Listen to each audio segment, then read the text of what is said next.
Hey guys, welcome to another episode of the Ferrum Academy. My name is Tom from the marketing team here at Ferrum Network, and please welcome Ryan, who's the NFT consultant at Ferrum Network. Hey Ryan. Hey, Tom, how are you, man? Thank you. Thanks for putting this together. Really excited to record the video. Yeah, I'm really excited. I'm super excited to have you here as well, obviously. But the whole topic that we're going to focus on today is extremely exciting, and I think a Yep. lot of people are going to find this interesting because everyone's still having this NFT craze, and that's going to be the topic of today's video. So we're going to focus on the NFT space, on the niche of this niche in the crypto space, on the process of how projects get prepared to launch their collection. You know what happens afterwards and how it all really works. Because I think there is still it's a topic that people still want to find out more about, and you're an expert on this. So I'm super excited to have you here. But let's just dive right in. So what's an NFT? All right. Yeah. So great question. So non-fungible tokens. So first, it's important to understand what the opposite of non-fungible, right? So what people need to realize is if I have some Bitcoin, right, some Satoshis or some Ethereum, and I send Tom, right, you some. So let's say I send you 500 Satoshis. It doesn't really matter what Satoshis you receive and I send, right? They're fungible. Or if I have a dollar bill and I hand you a dollar bill, I mean, yeah, they're different dollar bills, but they're identical, and we do it with remittance, and you don't really care about the specifics of my dollar bill because it's identical essentially to your dollar bill. And that's really, that's a lot of the crypto, Bitcoin, Ethereum, etc. Non-fungible tokens are unique. They have metadata, and they have attributes. They can have traits, and each token is unique from another token within that contract or any other contract. So, for instance, let's say we launch a collection of 5,000 NFTs. Token 1 through 5,000 on that contract, that smart contract, has metadata that is extremely unique to that individual token.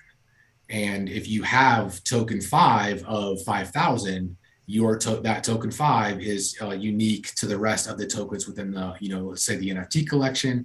Or it could be, we recently saw a house in Florida, I think it was a few months ago, that was actually sold on the blockchain as a non-fungible token. I did not see the contract, but I can assume that within that contract, it had all the specifics for that home sale, making that token unique as it represented the home sale that took place in Florida.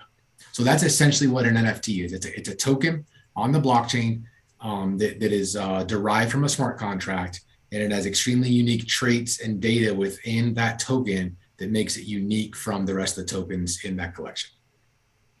Okay. It makes sense. It makes sense. Now, I have a question though. I have a question. So this is a really cool example that you just brought up here, about the home, the house somewhere, that was sold as an NFT. Now, what happens? Because people get hacked, every single day if they're not careful enough, right? What happens if you've purchased a house? And to be completely honest, I do believe that this is the future, right? I do believe that when we're talking about art, about even real estate, there's more and more information about that going on different news sites as well. So I do believe that this is a future of any kind of transactions in real life, that they're going to happen on blockchain. But what happens if you've purchased a house as an NFT and it's yours, but then for some reason you get hacked, and it's going to get stolen from you? Yeah, no, great question, Tom. And that is one issue with the current state of crypto is it really requires a well thought out security plan, especially if you're self custody, if you're going to do self custody of your own assets. There are innovations taking place that are trying to get after that. I know some wallets have guardians, and ways in which that you can multi signatures, etc. But in this instance, let's say I was using a hot wallet and I had my NFT, for the example that we gave for the home sale in Florida, that is an issue. I mean, you're in a pretty bad situation at that point. But I think I think if you're going to buy an NFT, especially if it has any type of real world utility value, self custody is an absolute must. Finding out your options with potential multi-signature wallets, guardians, etc., because that is an issue in the space now. But I do think that as we continue the innovation, I think we all know where this is headed, even though it's kind of the Wild West still. I think there's going to be some type of controls in place that can decrease that risk. If an individual did want to, let's say, purchase a physical asset that's tokenized and represented on the blockchain. Okay, cool. That makes sense. Thank you. With any kind of niche within the crypto space, metaverse, DeFi, all of this kind of stuff into NFT, we can see that a lot of them, as they stay in the market for long enough, they evolve. Such as DeFi going to DeFi 2.0. And do you think that something like this is going to happen to NFTs? And what's the future for NFTs? What could you? Obviously, it's difficult to predict, but maybe you can give us your opinion. Yeah, no. So I look at these NFT projects today. Some I'm sure in the future, they really have an opportunity to become, media and entertainment companies. You look at Yuga Labs, Bored Ape Yacht Club. They're building out their own metaverse now. You got the Bored Ape Yachts, you got the Mutant Apes, you got the Bored Ape Kennel Club. They just did their Other Deeds land sale, and they're going to launch a metaverse. I think that really the ones that kind of the cream that rises to the top, I really do think we're going to see them as entertainment media companies, right? Like Disney and Pixar, and they have their little world. You got Marvel Cinematic Universe, right? And if you can kind of conceptualize that from a tokenized perspective, right, where physical ownership of some of the assets are on chain and holders actually take self-custody of those assets, how those companies share their intellectual property rights, what, true ownership the holder has. I think we're going to see a lot of that in the future. And I also think that we're going to see a lot more of the dynamic NFTs, NFTs that can evolve based on real world data that they're receiving. Let's say, for instance, through maybe Chainlink's VRF, verifiable randomness function. I've read articles where let's imagine like a Tom Brady or any athlete, right? Maybe as that football season starts, the NFT looks, one way. And then as the games are played throughout the season and stats are racked up and, uniforms change from home and away games, that NFT will actually evolve with the season. And then maybe at the end of the season, it'll basically seal itself to kind of capture all that data inside of that that non-fungible token for that season. And then it's then locked really essentially to represent, let's say, the 2023 NFL season for Tom Brady. Mm-hmm. But really the sky's the limit here. And you can also look at that from a video game perspective, right? As let's say you have a character inside of a game, and as you play the game, we all know how the characters can be built up, right? Powers and attributes and skins. And right now the problem is those assets are really, they don't belong to the individual, even though a lot of these individuals, it's a multi, it might even be trillion, it's at least, hundreds of billions of dollar industry, this gaming industry. But unfortunately, those assets are stuck in that game.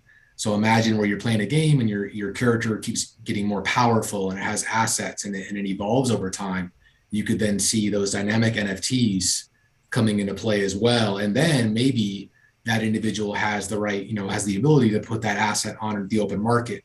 Maybe they rent it out for another game player to utilize their NFT to pass a certain part of the level. They can earn yield on it, or they can just sell it.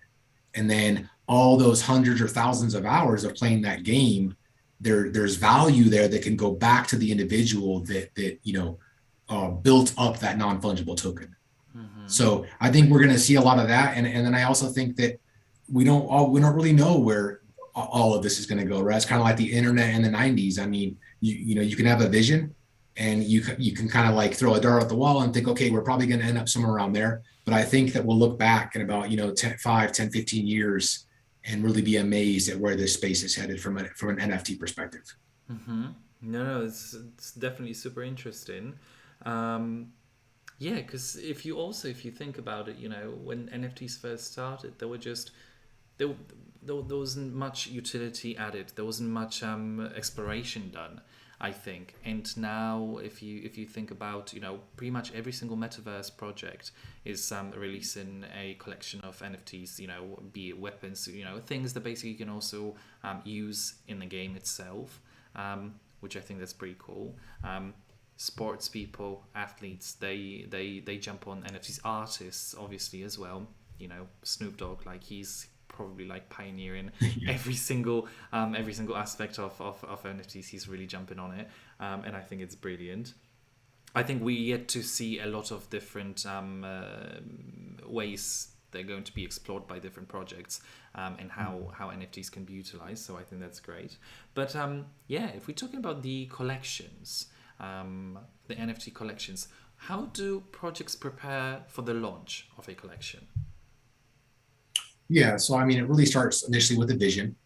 What the vision is, is there a story attached to it, a message, goals, the artwork, conceptualize the artwork. You got 2D, 3D, you got animation. Um, you really, that kind of, to me, that in my opinion, that's kind of the foundational layer, is that initial vision for the project. And then you got to, then it's really designing the mechanics. What kind of utility is the NFT going to have? What kind of value you really want to try to, in my opinion, kind of an enduring, value proposal for the community, especially with so many projects launching. It's hard, a lot of them, it's hard to kind of get attention and stand out among the rest. And so the stronger your team can be, the kind of the more complex your vision is, right, from a utility perspective, and just providing value to the community. I think that's key at this point. It's going to become, I think, more challenging as maybe the big players enter the space. We've seen some like Nike acquired Artifact. We've seen Adidas come on board. We've seen, like you mentioned, right, some celebrities, and I think that trend continues.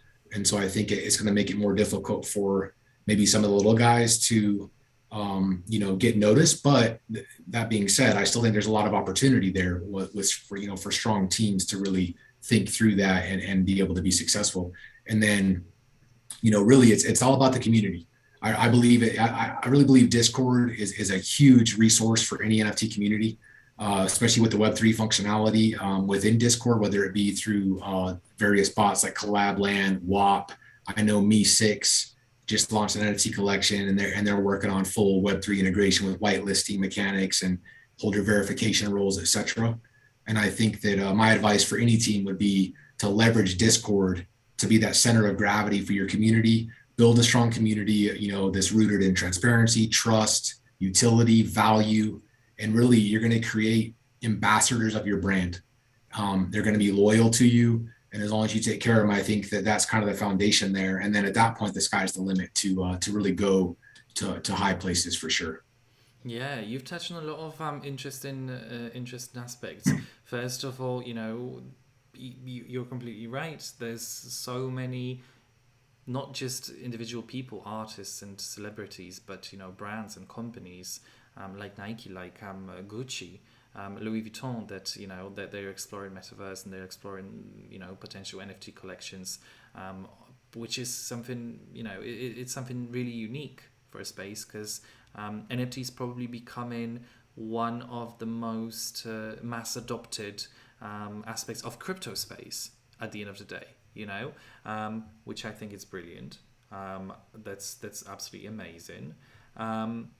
But you've also mentioned not just about the teams of the like NFT projects and collections, the teams behind those projects, but also you focused a lot on the community. And what can you tell us in terms of how important is a community for a to an NFT project and collection? Yeah, I mean, I think again, I think it's really the foundation, because you could really be the greatest developer, one of the greatest developers. You could have incredible artwork. You can have, you could program this elaborate utility, But if you don't have a community that's behind you, I think you're going to stall out at some point. It's really going to be that community that is going to push you over the top, because they kind of spread out in cyberspace and they become the biggest advocates for what you're doing, right? Through social media and telling friends and family. And, I think if you neglect to grow that truly grassroots, organic, super passionate, supportive community, I think you're missing the mark, and you're probably going to stall out, right? And to me, that's kind of like, that's the engine that's going to drive the train down the tracks, for lack of a better term, in my opinion. So, um, and I've been in a lot of Discord servers, and you can kind of tell right away when there's a lot of hype and excitement, and people are just really excited to be there, and that energy is contagious, right? And other people feed off of that, and I think the team starts to feed off of that, and then that's when you really start to see those mints, right? When they go live, they generally sell out a lot faster, right? The team can raise money. You've got happy owners, and then that team can really start to execute that enduring roadmap, to really continue to bring value to the space, whether it be ecosystem expansion, additional airdrops, different type of tokenomics, right? In-game assets, if that's what the team's doing, etc. So to me, it starts and stops with your community, and that's definitely something that needs to be leveraged moving forward. Okay. And okay, so we understand now, the importance of communities for NFT projects. But you've actually also mentioned, the minting process and what happens around that. But what actually happens after the mint? What happens? What's next? So they've projects build the community. They have a collection. They have the designs. They have it all put well together. They have great utilities. They have community that they've built on different social platforms. Everyone's really hyped. What happens after the mint? Yeah, so you mint, right? Hopefully, I think all teams obviously are trying to get all their tokens minted, whether it be 1,000, 5,000, 10,000, 100,000. That's the goal. All the tokens are distributed. There's you see a lot of trading activity on like LooksRare, OpenSea, Rarible, etc. And then I think at that point it's really the execution of the roadmap, right? In a transparent, honest, fair manner, where ideally the roadmap was already published prior, the intellectual property rights to ensure that the token holder understands what rights they have to the individual NFT. You've got like Creative Commons, no rights reserved. We've seen a couple collections go that route, where owners can essentially do anything and everything with those NFTs, and even derivative projects that are attached to that, or you have a little bit more restrictive intellectual property rights. But then, yeah, it's just execution of the roadmap, and then just being willing and able to evolve with the market, right? You might have an initial vision, and it's okay if that vision evolves as the markets change, as the technology continues to innovate, as your team, maybe you bring on additional team members with greater skills in the development side, et cetera, that can kind of realize some of those dreams. It's okay to pivot and really execute that roadmap, right? Maybe you didn't plan on building a game, and then the NFTs could be assets inside that game. But 6 months down the road, you find that might be the best way forward for your project, right? So then you break ground on development of the game, communicate with the community, and just executing for that utility. Collaborations are huge. Find other projects to collaborate with. Whether it be 3D avatars in the metaverse, or giveaways, treasure hunts, etc. Really, the sky's the limit after the mint. But again, it's all about just finding ways to continuously bring value to the community. Maybe you launch a utility token and open up a DAO, decentralized autonomous organization. You could allow for voting rights, so the community can lead the project. We've seen that a few times, and those are really the sky's the limit. If you can think of it and you can code it, at this point, we're really flying this plane as we're building it. And I would encourage the builders out there, if they come across this video, to just push the envelope and enjoy the process, and you'd be surprised on where you can get. Okay. Well, this is fascinating. The whole subject is really, really fascinating. And, you've mentioned a lot of things that the projects can do to to be successful. But I think it's much more difficult for NFT projects to be successful. It's much more competitive nowadays. If you go to OpenSea, any kind of platform really, because most of them actually honestly fail. Most of the projects actually fail. It's just a handful of blue chip NFT collections that make it big, which not necessarily is the case with crypto tokens. If you have projects based on just purely tokens, there's much more successful projects out there in crypto than it actually is compared to NFT collections in the NFT space. So my question is, what those NFT projects can do, what can they should avoid as well, to make sure that they will be successful? Yeah, no, that's a great question, Tom. So, it really starts with, in my opinion, you want to avoid non-organic growth. And that's really just having some controls in place. Let's say, let's go back to Discord. If Discord is going to be your center of gravity to build your community from, don't seek, if 10,000 people enter your Discord server in a day, that's great and all, but how many of those individuals are, number one, not bots? They're real. They really support your project. So you want to limit non-organic growth, because that's going to be a true temperature check for the health of your community, how much hype you have, and how much support you're really, kind of from that grassroots level that we were talking about. So don't chase artificial numbers just for the sake of numbers. Take your time, push out the mint date if you have to, and really try to get that community behind you before you get anxious to launch, right, arbitrarily, because you're probably not going to do as well. Now, there's exceptions. Obviously, we've seen some projects that have kind of broken every rule in the book and still have been successful, especially some of these meme projects. But if I was going to launch a project, I wouldn't count on that being the norm. I would take the safer route and just put controls in place to ensure that I gave myself and my team and the community the best chance of success. Avoid damage to reputation, right? Again, just being honest, transparent, detail your roadmap, verify your contract, just have that transparency. You don't want to do anything, especially maliciously, obviously, to damage your reputation.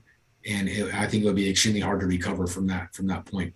Watch out for haphazard collaborations. Collaborations are great and they can provide a lot of value to your community members, but you really got to make sure that you know the ins and outs of the project you're collaborating with, because if they have something going on and it comes to light, that could really damage your community as well if you collaborated with them. We go back to self-custody. We were talking about being scammed earlier with that home sale in Florida. So definitely, if you're going to launch a collection, an ERC 721 contract on the Ethereum mainnet, definitely use a hardware wallet. I can't tell you how important that is, because the key, the owner of that contract with that private key, they're the ones that have to go onto OpenSea and these open place markets and, put the collection on there, set the royalties. And if you're having a hot wallet and somebody gets hold of that private key, you're in a really bad situation for the community, right? And that would be just a devastating thing to see any project go through. So use a hardware wallet. And then really lastly, be quick to respond to FUD. I've been in a lot of projects that I think have done well, but something might pop up. You got a lot of smart individuals out there. They're scouring Etherscan. They might come across the contract and see a transaction that might be completely legit from the team, but then they go into the Discord and they spread this crazy rumor that the team is sweeping their own floor to save the price or whatever. And the team, any team, especially the larger your Discord server is, just be, able to respond to stuff like that, especially when it's not founded, to ensure that, you don't damage the community, especially if you're doing the right thing. So that's a kind of a quick list of things to avoid. And I think if you do really those broad stroke areas and then think through a couple more things, you'd be set up for success for sure. Thank you for sharing that with us. I think that's honestly it's fascinating. Yet again, I'm going to say it, because the space is so new, it's so fresh still, and there's still so many undiscovered ways of finding basically your ways around the NFT space. And you clearly have really good knowledge about that. Like you fully understand the space, you fully understand the way it works. I think that's great. I think that's incredibly valuable for our community as well to listen to you, to understand your point of view, because well, you know, you're probably one of the first people that I've actually met, that has this kind of knowledge on NFTs, and it's not just talking about, you know, little monkey images on OpenSea, but it's actually quite in depth and analytical approach that you have to NFTs, which I think that's great. That's amazing. Thank you. And my final question of the day: Great. Yeah. do you have any final thoughts? Is there anything else that you'd like to share with us? Yeah, no, if you're watching this video, and you know you're thinking about, like, could you launch an NFT collection? I mean, I would say absolutely. I would say that you know, ignore the noise out there, and you know, I would have never thought 12 months ago, 18 months ago, that I would be sitting here, you know, having a conversation with you, as a member of the Ferrum team, talking about NFTs, right? I think that for me, really, it came down to just an obsession and a passion for the space, and to just be a sponge and learn. And you're going to stumble, you're going to fail, but if you mean well, your heart's in the right place, and just keep getting up and trying again. Ignore the noise and just build something. You know, get on Discord, get on Twitter, network. You know, if you're an artist, if you're a developer, if you have managerial experience, I mean, there's so much innovation taking place. There's so much opportunity within Web3, whether it be NFTs, DeFi. I mean, the entire macro crypto space. And so I would just encourage anybody, if you've ever thought about it, or you've wondered, like, how can I do it? Just dive in, go into Discord server, start talking to people. I would also say luck and timing exist, you know, but don't count on that, right? Like we've seen collections that get a lot of hype from an influencer, like Gary Vee is one, or even Snoop Dogg or Elon Musk. Recently, I think it was 2 days ago, a day ago, 2 days ago, he put that Bored Ape as his PFP on Twitter. That's not going to be the norm. Those are exceptions, and those projects generally, at least, you know, maybe short term, do well. But if that doesn't happen to, let's say you're building a project and you don't get that kind of that luck, it's okay. Keep going, keep pushing forward, and you'd be surprised on you know, how even a delayed mint, if you continue to build, can potentially land yourself in a position where you have a successful collection with a really passionate community behind you. And then the last thing I would say is just enjoy the journey. Enjoy the journey, unattached, really, in my mind, unattached to an outcome, because we don't really know what the outcomes are. I know for me, I mean, if I got into crypto seeking wealth, I think that quickly changed into just a passion for the space and really an obsession for the space. So just enjoy the journey. I think we'll all look back and you know, 5, 10 years, 15 years, tell our grandkids, our kids, you know, about the time that we were in crypto in the, you know, 2000, whatever, until it kind of becomes just the norm, right? It's going to be a normal thing where no different than, hey, I swipe my Visa card today to buy my groceries. Nobody cares. But if you say I bought groceries today with Bitcoin, it's still a really big deal. And so that's really it. Just enjoy and push hard. And I think that anybody can kind of find a niche into Web3 and build something amazing. So that's really my final comment. So Well said. That's wonderful. That's brilliant. That's brilliant. Honestly, I think this video is around half an hour long, and you know, every single minute is incredibly valuable for anyone that's interested in NFTs, or anyone that actually wants to understand this part of the crypto space. So Ryan, thank you so much for being here today. Thank you so much for sharing your knowledge with us and answering all of my questions. And guys, if you have any other questions related to NFTs or anything, you know, around crypto, and you'd like to ask Ryan some questions, join us on Telegram and join us on Discord, where you can find Ryan as a new fractal on Discord as well. So hit him up. Thank you so much, Ryan, for your time. Thank you. yeah, thank you, Tom. Thanks for doing this. Have a great day, and then we'll talk soon. Thank you. Thanks.